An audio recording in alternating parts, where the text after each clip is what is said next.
By the early 20th century, the machinery of child removal was fully operational across Australia. What had begun as sporadic interference had hardened into a coordinated system, one that shaped every aspect of Indigenous childhood for decades. From the 1910s onward, Aboriginal children could be taken at almost any age. Infants, toddlers, school-aged children. No stage of life was protected. Removal often occurred without warning. In many cases, police or government officials arrived unannounced, executed the order, and left within minutes. Parents were rarely given explanations. Appeals were almost never successful. For the children, the experience was sudden and disorienting. Many had never traveled far from their community. Some spoke little or no English. Within hours or days, they found themselves transported to missions, reserves, or government institutions far from home. The journey itself was often traumatic. Children were separated from siblings during transport. Crying was punished. Resistance was met with force. Once inside the institutions, life followed a strict routine. Days were regulated by bells, rules, and surveillance. Personal possessions were confiscated. Traditional clothing was replaced with uniforms.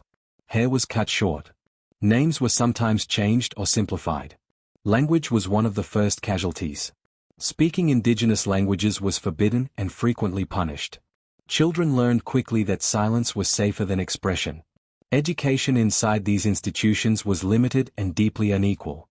Academic subjects were minimal. Most instruction focused on discipline, obedience, and labor. Boys were trained for farm work, stock handling, and manual trades. Girls were trained almost exclusively for domestic service. This was not accidental.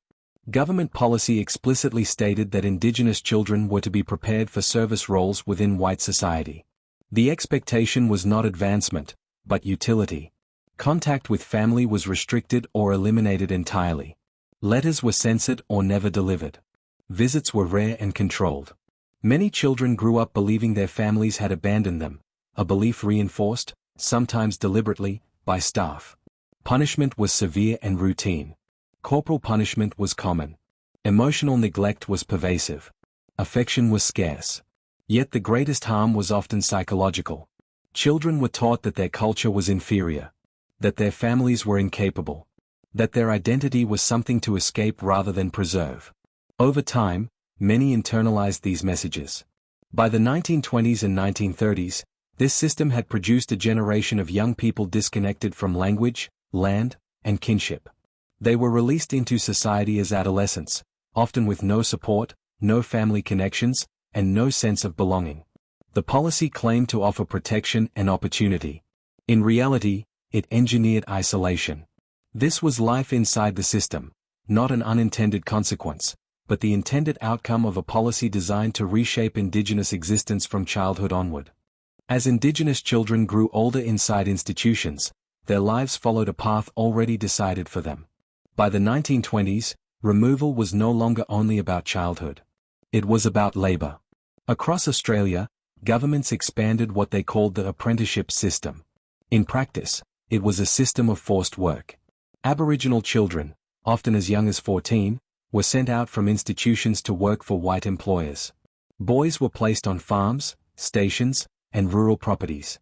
Girls were sent into domestic service, cooking, cleaning, laundering, caring for children in white households. This was presented as training. It was exploitation. Wages were rarely paid directly to the children. In many cases, money was withheld by the state for safekeeping. Records were poorly kept. Funds disappeared. Thousands of Aboriginal workers never received the wages they were promised. Refusal was not an option. Children who resisted placement were punished. Those who ran away were returned by police. Employers held immense power. Complaints were ignored. Abuse was rarely investigated. For many Indigenous girls, domestic service meant isolation. They lived inside employers' homes, cut off from community, monitored constantly, and vulnerable to physical and sexual abuse.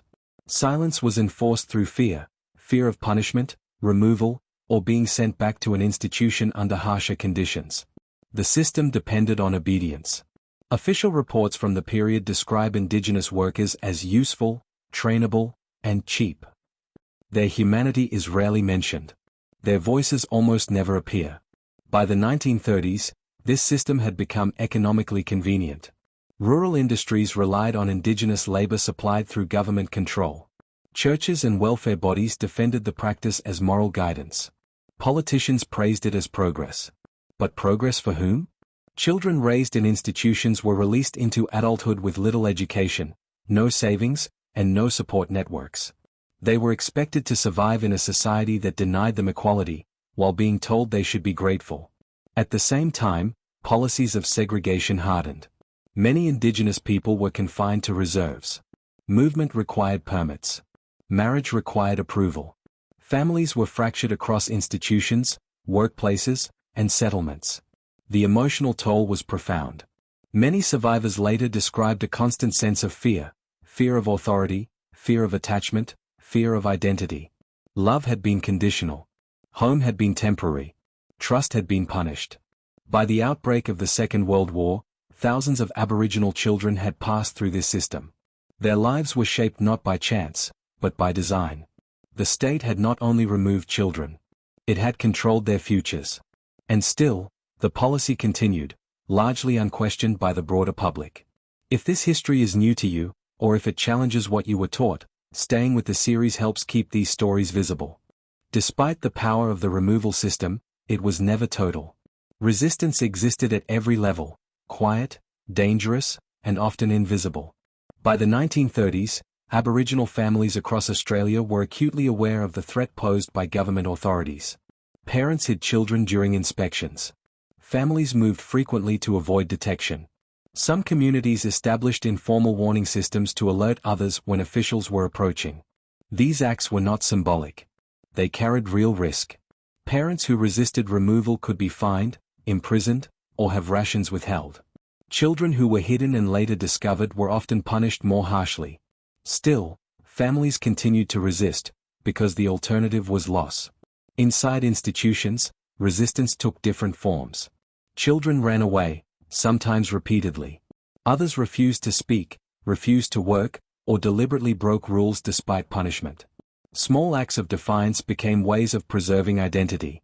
Some children remembered fragments of language and whispered them at night. Others memorized family names and country, holding onto them as proof that another life had existed. Survival itself was a form of resistance. During the Second World War, the removal system briefly faced pressure. Labor shortages meant Indigenous adults and adolescents were suddenly valued as workers. Some restrictions were relaxed out of necessity, not compassion. A limited number of Indigenous people gained wages, mobility, and exposure to broader political ideas. These experiences mattered. By the 1940s, Aboriginal activists began to speak publicly against protection policies. Organizations formed. Letters were written. Petitions were sent to governments demanding citizenship, wages, and the right to raise children without interference. For the first time, Indigenous voices began to appear in the public record, not as subjects of reports, but as critics of the system itself. At the same time, some non-Indigenous Australians began to question the morality of removal.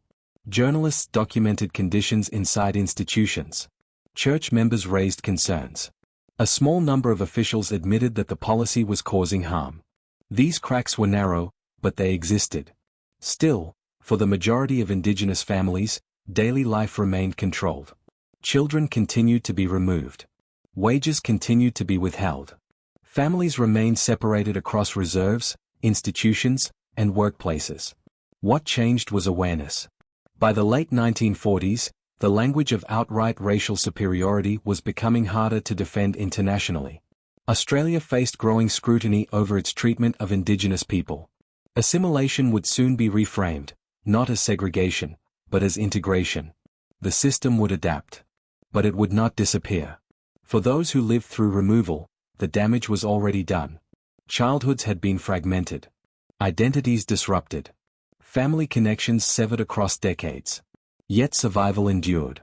The children who resisted, remembered, and endured carried their experiences into the next generation. Their stories would later form the backbone of public truth, when the nation was finally forced to listen.